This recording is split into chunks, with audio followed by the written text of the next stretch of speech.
여러분 안녕하세요. 9월 5일 여의도 펀드매니저TV.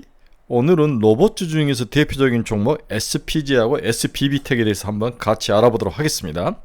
과연 이 종목을 팔아야 하는지 지속 보유해야 하는지 여러가지 생각이 막 겹치죠.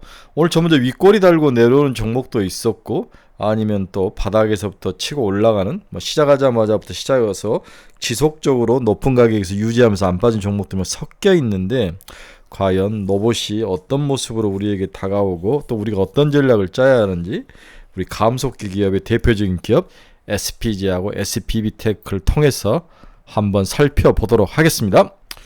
구독, 좋아요 눌러주십시오. 먼저 SPG 주가 한번 봅시다. SPG는 지금 37,000원까지 왔죠. 거의 8,700억 이 정도까지 왔는데, 향후에 어떻게 주가가 올라갈지, 일단 전고점이 4만원대 올라와 있는데 여기를 뚫는다면 5만원까지는 충분히 갈 수 있는 종목 37,000원까지 일단 와 있습니다. 저는 일단은 SPG는 1조다 시총이. 우리 카페나 우리 또 유튜브 친구들에게 SPG의 시가총액은 1조이다 이렇게 강력히 말씀드리죠. 1조까지는 무조건 견뎌야 합니다. 다른 방법은 없습니다. 1조까지는 꿋꿋하게 묵묵하게 견디며 참고 나가야 됩니다. 동사의 수급상을 한번 볼까요? 최근에 외국인들이 아주 공격적으로 대량의 매수를 보내고 있습니다. 다음에 국내 기관들도 매도에서 매수로 돌아서는 모습. 따라서 수급은 나름대로 A+급은 아니지만 A-급은 된다 이렇게 봐야 될 것 같아요. 가격이 너무 급하게 오른 것이 단점이면 단점이었지, 수급 측면에서는 그렇게 나쁘진 않다 이렇게 정리를 해볼 수 있습니다. 자, 그러면 우리 근본적인 질문을 한번 던져봅시다. 우리나라의 로봇 산업이 일본보다 더 강할 수 있을까? 이 점이 저는 가장 중요한 우리들의 첫 번째 질문이 돼야 될 것 같아요. 만약에 일본보다도 우리가 로봇 산업이 약하다, 중국보다 약하다면 지금 들어가면 안 되죠. 던져버려야죠. 하지만 어느 면에서 우리가 일본을 이길 수 있고, 로봇 강국 일본을 이길 수 있고, 또 산업 로봇의 강국이 중국을 이길 수 있다면, 이 하나의 로봇은 가전제품하고 비슷하다. 어느 면에서 소비자 측면에서 가전제품과 비슷하고, 2차 전지나 이러한 반도체와 비슷한 그런 응용과학이다. 응용기술 분야이다. 우리나라가 또 세계적으로 제일 잘하는 게 응용기술 쪽이지 않습니까? 이렇다면 아직 로봇 산업이 유럽에서는 공장이 그렇게 많지 않기 때문에 크게 꽃피우지 않았는데, 한국, 일본, 중국, 미국 이러한 어떤 제조업 국가들에서의 로봇 산업은 이제 꽃이 막 폈다. 그래서 이 로봇 산업에서 우리가 강점을 가진 부분이 어디이고 약점을 가진 부분이 어디이고, 또한 우리들이 우상향할 수 있는 고래가라고 믿는 거냐, 여기에 대한 생각들을 정리해야 되는데, 첫 번째 벽이 일본인 거죠. 일본이 로봇의 강국인데, 일본의 로봇 시장은 지금 상황이 어떤 거냐, 이 부분을 한번 같이 살펴보도록 하겠습니다. 최근 일본의 로봇 기업들이 실적도 그렇고 주가가 부진한 것들이 눈에 들어왔는데, 우리는 이제 일본의 로봇 기업들이 정말 잘 될 거라고 생각을 했는데 실제 까봤더니 그렇지 않더라는 거죠. 이러한 것들은 왜 이유가 뭔지를 한번 알아보는 것들이 우리가 일본의 로봇 산업을 분석하는 어떤 출발점의 시발점이 될 수 있다. 이런 가정의 하에서 일본의 로봇 산업을 한번 간단하게 정리를 해봅시다. 전 세계 로봇 산업에 대한 관심이 뜨겁다. 과거 로봇 시장의 성장을 이끈 배경이었던 인건비 상승이라는 사회적 변화가 고령화로 인한 노동력 부족으로 확장되면서 현실적으로 로봇을 사용해야 될 그런 상황에 놓여 있다. 이러한 수요 증가 전망에도 불구하고 전통적으로 로봇 강자 위치를 지켰던 일본의 로봇 기업들이 자기로 피스컬 이어는 1분기지만 우리나라 분은 4월 5 2분기죠. 일본 회계 기준이 2024년 1분기인데 우리나라 회계 기준 2분기 실적들을 한번 보면 대부분 예상치를 하회했다는 거죠. 산업용 로봇 4대 기업 중에는 환하게 매출에는 2017억 엔, YY로 마이너스 4.6%나 하락을 했고, EPS는 31.8엔, YY로 27.7%나 하락하는 그런 부진한 실적을 보였다는 거죠. 전년 대비와 시장 컨센서스 모두 크게 하회하며 시장에 충격을 안겨줬다. 매출액 및 EPS가 전년 대비 증가세를 기록했던 종목은 야스카와 일렉트릭, 캐니언스, 어무론 등 시장 예상 수준에도 모두 미치지 못한 그런 상황이었다. 야스카와 캐니언스 뭐 이런 종목을 하는데 어무론이라는 회사는 저도 처음 들어보네. 오예 말로는 어무론이라고 엄론이라고 불러는 엄론. 네. 이런 기업들도 전부 예상 실적에 못 미쳤다 이렇게 볼 수 있습니다. 그래서 일본 로봇 관련 기업들의 실적 동향을 보면 화낙, 야스카와 일렉트릭, 매출액은 YOY로 마이너스 4.6%, 야스카는 18.5% 상승을 했네요. 네. 다음에 EPS는 마이너스 27.7%, 이 12.6%, 컨센서스와 괴리가 좀 벌어져 있는 모습이다. 그 다음에 캐니언스는 로봇 컨트롤러 이퀴먼트를 맡는 캐니언스죠. 세계적인 기업. 그 다음에 엄론이라죠. 미쯔비시 일렉트릭. 이런 것들은 매출액이 YOY로 15.8%, 10.4%, 14.3% 좋은 면을 보일 수 있습니다. 다음에 SMC 같은 회사들. 다음에 리듀서 감속기, 하모닉 드라이브 세계적인 감속기 기업이죠. YOY로 마이너스 4.4. 그래서 파낙 하모닉 드라이브는 매출액이라든지 이런 것들이 YOY 기준으로 EPS도 크게 하락하는 그러한 모습을 보였고, 나머지 또 컨트롤러 이퀴먼트 같은 회사들은 또 좋습니다. EPS가 서로 다른 모습을 보여주고 있는데, 가장 대표적인 화낙하고 야스카와 그 다음에 하모닉이 세 개가 대표적인 기업인데, 이들의 매출액과 EPS는 YOY로 기준으로 그렇게 좋지 않았다. 이렇게 이해를 하시면 될 것 같아요.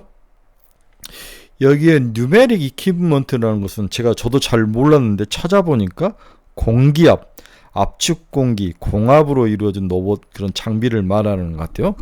이러한 장비들이 뭐 있다는 것도 저도 처음 알았습니다. 글로벌 기업들 하면서 ABB, 그렇죠? 네, 기업명 에스톤, 이런 데는 로봇 완제품, 협동로봇, 테로다인 이렇게 봐야 되죠. 네, 이런 기업들 로봇 부품에서 콩넥스라고 그러나 콩넥스, 인투이티브 서지컬, 알콤, 오토스트로, 오카도, 업스타트, 네, 다이나트레이스, 네, 유니패스 뭐 이런 기업들, 뭐 아는 기업도 있고 모르는 기업도 있는데, 이제 우리도 글로벌 기업들을 좀 분리해서 알아야겠다. 로봇 완제품, 협동 로봇, 컨트롤 이퀴먼트, 의료용 기업, 물류용 로봇 기업, 서비스용 금융, 뭐 이런 기업들, 소프트웨어 이런 기업들이 있으니까 한번 보면 매출액보다 YOY로 뭐 산업용 로봇은 크게 상승을 했네요. 네. 이렇게 금융이나 이런 것들을 제외하고는 미국의 글로벌 기업들의 매출액은 모두 상승하는 모습이 많습니다. EPS는 YOY로 145, 237, 39%또 적자 전환, 적자폭 축소, 뭐 서로 다양한 모습을 보이고는 있네요. 네, 글로벌 뭐 로봇 산업 전체 기업들을 자세히는 모르지만 뭔가 꿈틀꿈틀하고 있다 이렇게 볼 수 있을 것 같습니다. 그러면 방금 우리가 봤던 일본의 로봇 기업들이 그렇게까지 실적이 안 좋은 이유는 뭐냐? 크게 이제 세 가지를 들고 있는. 첫째는 일본 기업들은 고성장 부자인 서비스용 로봇 시장에서 힘을 못 쓴다. 서비스용. 네. 우리 같으면은 뭐 닭을 튀기든지 음식을 배달을 하든지 이런 서비스용 로봇 시장에서 이들이 힘을 못 쓴다. 일본 시장이 산업용 로봇 시장을 잘하고 있다. 집중하고 있는 산업용 로봇 시장마저 수주 감소 주기에 접어들었다. 일본 어려움이 좀 있네요. 여기에 로봇 부품 기업을 중심으로 중국 국산화율이 상승하면서 중국 비중이 높은 기업들은 실적 둔화를 피하지 못하고 있다. 이 세 가지가 일본의 로봇 기업들이 현재 고충을 당하고 있는 이유 중에 하나이다. 이렇게 정리가 되네요. 그래서 개인적으로 일단 글로벌 로봇 시장을 보면 우리나라 로봇 산업은 충분히 세계적으로 전기차 배터리처럼 잘할 수 있는 그런 환경을 가지고 있다. 우리나라들이 응용 산업 쪽에 서비스 분야 쪽에서는 세계 최고의 기술을 가지고 있는 거죠. 또 잘하고 있고 이렇게 가전이라든지 이런 것들을 잘 하고 있기 때문에 로봇도 그 중에 하나일 수 있다.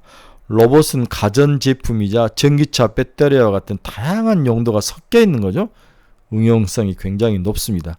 세계적으로 우리나라가 제일 잘하는 것 같아요. 로봇이 우상향 고래라는 사실을 이제 부정하지는 말자. 답은 장기 투자판이다. 우상향 고래에서 먹을 수 있는 방법은 장기 투자밖에 없다. 그 예가 바로 에코프로가 그걸 증명을 해줬죠. 우리가 간단하게나마 우리의 가장 큰 로봇 시장에서 경쟁자인 일본의 로봇 시장의 단면을 한번 살펴봤습니다.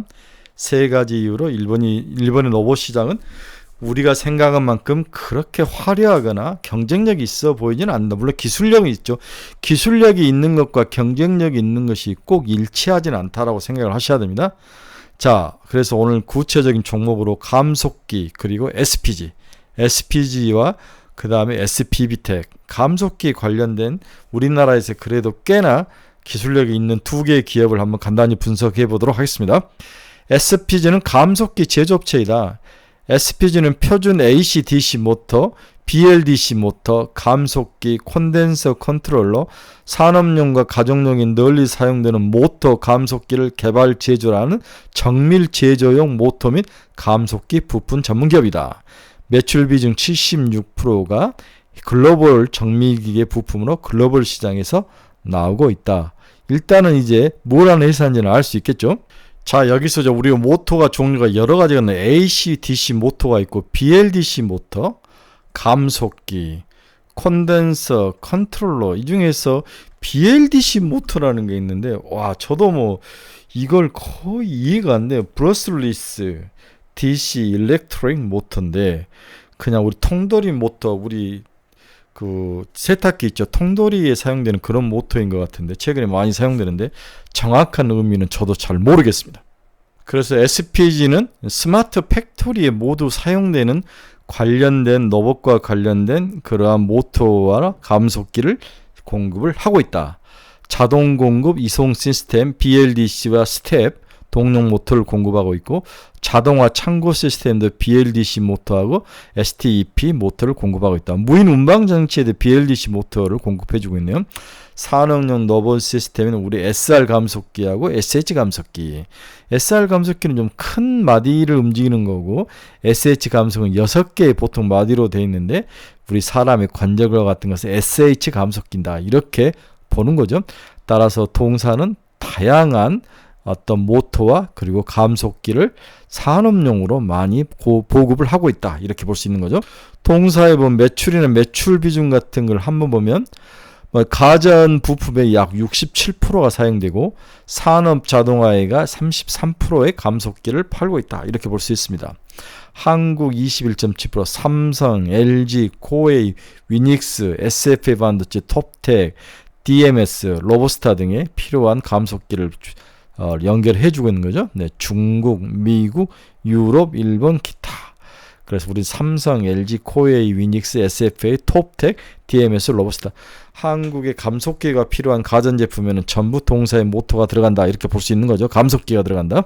그래서 동사의 감속기가 주로 쓰는 데는 FA, 공장자동화, OLED 시장, OLED 기계, 제약바이오 장비, 물류자동화 장비, 2차 전지 조립공정 장비, 미래에는 로봇 반도체 장비, 모션 컨트롤 시스템 이렇게 사용이 되고 있는 거죠. 제조용 다관절 로봇, 협동 로봇, 바이오 로봇, 반도체 검사 장비, SRHR, 초정밀 고토크 로봇용 감속기 등등에 사용되는 모터와 그 다음에 감속기를 공급을 하고 있다. 현재도 이렇게 공급을 하고 있죠. 미래 산업에서는 감속기와 모터가 없으면 죽음이다. 이렇게 볼 수 있습니다. 그래서 감속기는 유선 감속기와 그 다음에 SH 감속기와 SR 감속기 이렇게 돼 있죠. 네, 유선 감속기는 주로 소형 쪽에 많이 쓰고 SA 감속기는 주로 이제 관절 로봇 같은 것들 좀 정교한 일을 하는데 그리고 SR 감속기는 큰 힘, 큰 파워, 큰 일을 하는 감속기다. 이렇게 볼 수 있습니다. 우리 유선 감속기를 보면 소형 중형 정밀 감속기 5회에서 800nm 모멘트 화중이라고 그러는데 기업이에 의한 감속 구조를 가지고 있다. 부품 가공 공장 개발, 조립 공정 개발, 으뜸 기업 전략 기술이다. 국산화 메이커 대체 경쟁사 대응 공략화다. 직판 신규 사업 확대, 2차 전지 장비 수요 확대, 웨어러블 액추레이터 개발 중이다. 로봇, 반도체, 2차 전지, 디스플레이 이런 식으로 되어 있네. 여기에 들어가는 감속기가 바로 동사의 감속기다. SFA 그랬죠. 네. 톱텍, 우리 톱텍 잘 알죠? 네, 상장사입니다. 톱텍은 시장 공장 자동화를 만드는 회사죠. 삼성이 아주 공장을 대부분 톱텍이 많이 만들었는데 최근에는 SK 하이닉스로 가면서 좀 싸움이 났죠. 네. 그 다음에 여러분이 잘 아는 SH와 SR 감속기. 주로 이제 정교한 것은 SH 감속기죠. 좀 큰 힘을 쓰는 것은 SR 감속기. 한번 보시기 바랍니다. 그래서 어디에 사용되고 어디에서 사용되는지 한번 잘 보시면 될 것 같습니다. 자, 최근에 일본 감속기 수요가 일본 하모닉 드라이브 감속기 회사의 감속기가 수요가 바닥을 치고 증가하는 모습이 나타나죠. 이것은 동사에게 큰 힘이 될 것이다. 이렇게 이해를 하셔야 될 것 같아요. 일본 하모닉 드라이브 시스템의 주가는 그렇게까지 많이 오르진 않았습니다. 일본은 로봇 시장이 그렇게 우리처럼 핫한 것 같지는 않은 것 같아요. 네. 그래서 이게 우리에게는 가장 큰 장점이 되고 오히려 긍정적인 점이 된다. 우리는 뭔가 미래를 만들고 미래를 연구하고 미래를 꾸려나가는데 굉장히 잘하는 나라죠. 로봇은 우리가 잘할 수 있는 분야입니다. 그래서 동사 향후 전망을 보면 유선 감속기, 노터리 테이블용 감속기, SH 감속기, SR 감속기 등 정밀 감속기 부분의 개발 및 양산, 설비 투자, 신규 시장 확대가 지속되고 있으며 국내 유일의 유성, SH, SR 정밀 감속기 모두 양산 가능한 경쟁력을 인정받았다. 이 부분이 동사의 가장 큰 핵심이라는 거죠. 동사는 유선 감속기부터 SH, SR 모든 감속기를 다 만들어내고 모든 산업이 다 연결되어 있는 그런 기업이다. 따라서 동사는 죄송합니다. 열심히 설명하고 있는데 전화가 와서 제 불찰입니다. 이해해 주시기 바랍니다. 네. 따라서 우리가 이제 SPG는 향후에 1조까지 충분히 갈 거다. 지금 8,200억이니까 견디자. 감속기는 뻔히 2차전지 양극재 수요가 많이 늘어났을 때와 똑같은 그러한 시발점에 있다. 이렇게 봐야 될 것 같아요. 동사는 이제 감속기에 여러 셈이 많다면 또 돈을 가지고 투자를 하면서 시장의 캐파를 늘려나가겠죠. 그래서 양극재와 같은 비슷한 경로의 성장세가 일어날 것이다. 이렇게 이해를 하시면 될 것 같습니다. 동사의 최근 실적을 보면 2분기에 48억이 나왔습니다. 3분기에 60억이 나왔는데 작년에는 45억의 수익이 나왔는데 올해는 벌써 얼마입니까? 100억이 넘어가는 수익이 나죠. 따라서 동사의 영업이익은 우리가 생각하는 것보다 크게 증가할 가능성이 높다. 그래서 이 로봇 관련주 중에서 유일하게 수익이 나는 기업이 SPG일 확률이 높다. 이 이야기를 여러 번 해드리죠. 많이 들었던 이야기입니다. 따라서 1조까지 견디자가 첫 번째 결론이죠. 네, 오늘은 로봇과 SPG, SBB텍에서 첫 번째 시간으로 SPG를 봤습니다. 1조까지 충분히 갈 수 있는 그런 기업이라는 것을 꼭 명심하고 더 진득하니 엉덩이 깔고 더 들고 가기 5만원까지 한번 봐야 될 것 같아요. 자, 여러분 중에서 투자의 방향성을 잃은 분들은 저희 카페로 오십시오. 그리고 가진 종목에 대한 상담이 필요하신 분들 저희 카페로 오십시오. 그리고 뭔가 관심 종목을 찾기를 원하신 분은 저희 카페로 오십시오. 네, 유료 카페인데 한번 와서 보십시오. 보시고 얼마나 좋은 카페인지 스테이 하시면 좋을 것 같습니다. 여러분들 초대합니다. 네, 오늘은 일단 첫 번째 시간으로 SPG를 봤습니다. 다음 두 번째 시간에 SBB텍을 보도록 하겠습니다. 여러분 감사합니다. 수고하셨습니다. SBB텍에서 뵙도록 하겠습니다.